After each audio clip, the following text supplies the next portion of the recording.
நித்யானந்தா நித்யானந்தா நித்யானந்தா நித்யானந்தா நித்யானந்தா நித்யானந்தா நித்யானந்தா நித்யானந்தா. ஆழ்ந்த அன்புடன் மரியாதையுடன் வரவேற்கின்றேன்.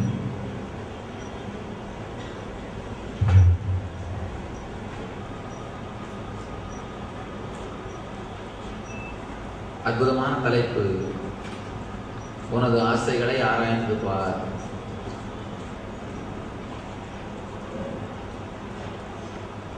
ஆசைகளை உடனடியாக நிறைவேற்றும் வழி ஆசைகளை ஆராய்ந்து பார்த்தல்.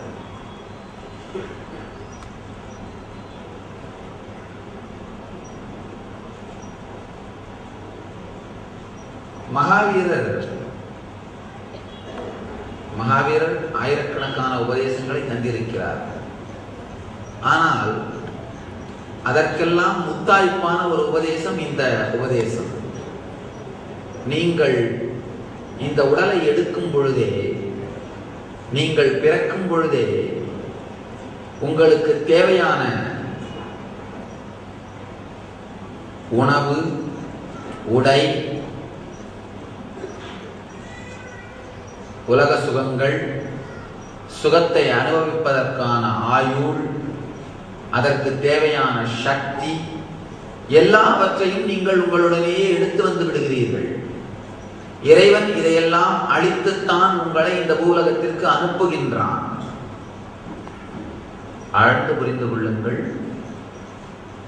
மிக தெளிவாக மகாவீரர் சொல்கின்றார், நீங்கள் இந்த உலகத்திற்கு வரும் பொழுதே, நீங்கள் பிறவி எடுக்கும் பொழுதே உங்களுடைய உணவு, உடை, உறைவிடம், சொத்து சுகங்கள், உங்களுடைய ஆசைகளையெல்லாம் நீங்கள் வாழ்ந்து முடிப்பதற்கு தேவையான சக்தி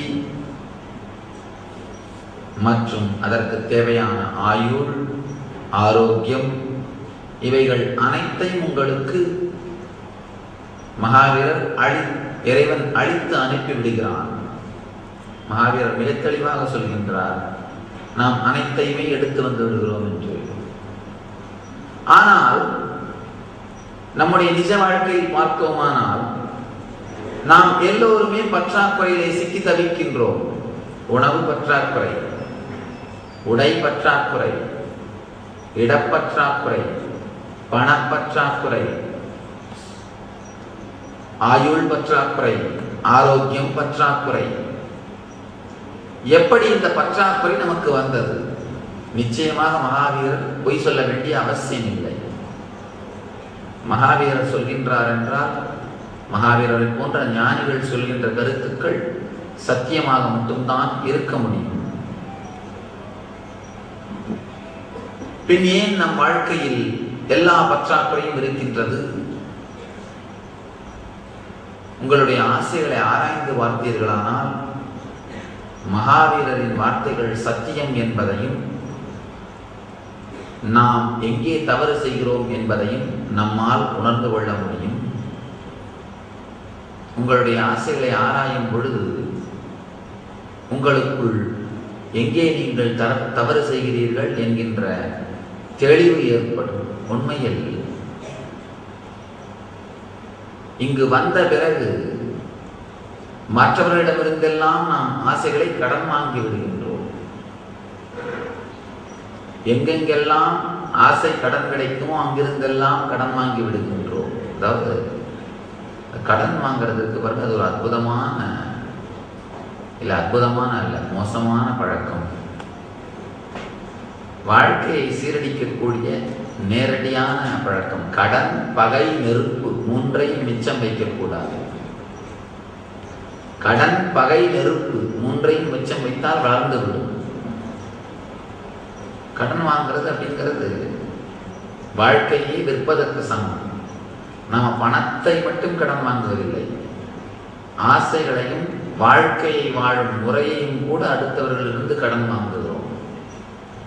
பக்கத்து வீட்டுக்காரர் அவர் வீட்டுக்கு ஏசி போட்டார்னா உடனடியா நம்மளால ஏசி இல்லாம இருக்க முடியாது. நம்ம வீட்டு டெம்பரேச்சர் ஜாஸ்தியா போயிடும், நம்ம வீட்டில் வெப்பம் ஜாஸ்தியா போகும். அவர் போட்டுட்டாரு, நமக்கு ஏசினா அலர்ஜியா இருந்தா கூட வீட்டம்மா சொல்லுவாங்க, அதுக்கு என்ன ஆன் பண்ணாம வச்சுக்கலாம், ஆனால் மிஷின் ஒன்று இருக்கட்டும் வாங்கிட்டு வாங்க. நம்ம 10 இடத்துக்கு போக வர்றவங்க மற்றவங்க பார்த்தா பேசணும் இல்லை, அதுக்காகவாவது ஒன்று வாங்கிட்டு வந்து வைங்க. அவர் வாங்கினார் என்பதற்காக அது நமக்கு அலர்ஜியாக இருந்தாலும் அதை வாங்கி வந்து மாட்டி, வாங்கி வந்து விட்டோமே என்பதற்காக 2 நாள் உபயோகப்படுத்தியதாக வரும் அலர்ஜிக்கு கடன் வாங்கி மருத்துவரிடம் வைத்தியம் பார்த்து அது எத்தனை நடந்தாலும் அடுத்தவர்களிடமிருந்து அந்த ஆசையை வாங்குதல் என்கின்ற குணத்தை நாம் விடுவதில்லை. கடன் வாங்குறதை பத்தி சொல்லிட்டு இருந்தப்போ ஒருத்தர் சொன்னாரு, சாமி 5 லட்சம் 10 லட்சம் கடன் வாங்கினா தான் நாம கஷ்டப்படணும், கவலைப்படணும் சாமி. 50 லட்சம் 1 கோடி கடன் வாங்கிட்டா கொடுத்தவன் தான் கஷ்டப்படுவான் சாமி, நமக்கு கவலை இல்லை. 5 லட்சம் 10 லட்சம் வரைக்கும் வாங்கினா திருப்பி கொடுக்கணும் அப்படின்ற பயம் நமக்கு இருக்கும், கஷ்டம் நமக்கு இருக்கும். ஒரு அளவுக்கு மீறி வாங்கிட்டோம்னா அதுக்கப்புறம் நாம நல்லா இருக்கணும்னு அவன் வேண்டிப்பாங்க சுவாமி. நமக்கு உடம்பு நல்லா இருக்கணும், நம்ம வாழ்க்கை நல்லா இருக்கணும், அவங்க தொடர்ந்து வேண்டிகிட்டே இருப்பாங்க. நாம நல்லா இருக்கணும், அவங்க கோயிலா போய் பூஜை பண்ணிட்டே இருப்பார்கள். நாம் வெறும் பணத்தை மட்டும் கடன் வாங்காமல் மனத்தையும் எண்ணங்களையும் ஆசைகளையும் கூட அடுத்தவர்களிடமிருந்து கடன் வாங்க துவங்கி விடுகின்றோம். ஆழ்ந்து உங்கள் வாழ்க்கையை ஆராய்ந்து பார்த்தால் இந்த அடிப்படையான உண்மை புரியும். நமக்கு தேவையில்லாத விஷயங்களிலும் கூட, நமக்கு நேரடியாக உபயோகமாகாத விஷயங்களிலும் கூட, நமக்கு அதனால் திருப்தியோ சுகமோ கிடைக்காது என்றாலும் கூட மற்றவர்கள் வைத்திருக்கிறார்கள் என்கிற காரணத்திற்காக அல்லது மற்றவர்களுடைய வாழ்க்கை முறை அவ்வாறு இருக்கிறது என்ற காரணத்திற்காக பல ஆசைகளை நாம் நம்முடைய வாழ்க்கையிலும் உருவாக்கவும் அதை வாழவும் துவங்குகின்றோம். கொஞ்சம் ஆழ்ந்த உங்களுக்குள்ளேயே பார்த்தீர்களானால் இது புரியும். நம்முடைய வாழ்க்கையையும் தாண்டி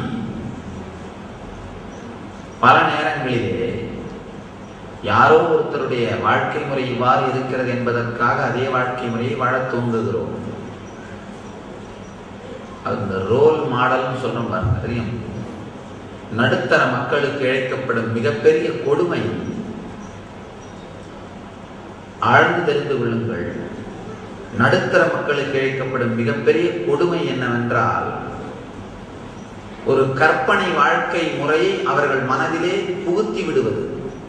கன்சியூமரிஸ்டிக் சொசைட்டின்னு சொல்றோம். இப்போ நம்ம இப்போ இருக்கிற சொசைட்டியை கன்சியூமரிஸ்டிக் சொசைட்டின்னு சொல்றோம்.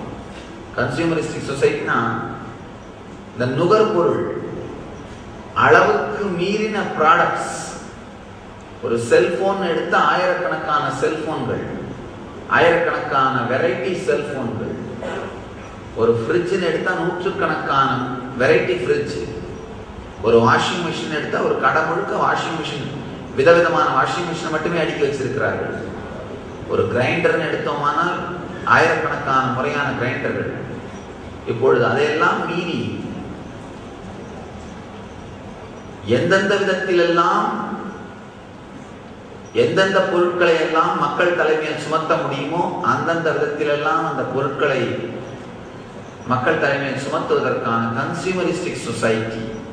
உங்களால் வாங்க முடிஞ்சதெல்லாம் வாங்குங்க, வாங்க முடியாதெல்லாம் கடனில் கொடுக்குறோம். கடனில் கொடுக்குறோம்னா என்ன அர்த்தம்? உங்களுடைய எதிர்கால வாழ்க்கையை நீங்கள் அவர்களுக்கு எழுதி தருகிறீர்கள்.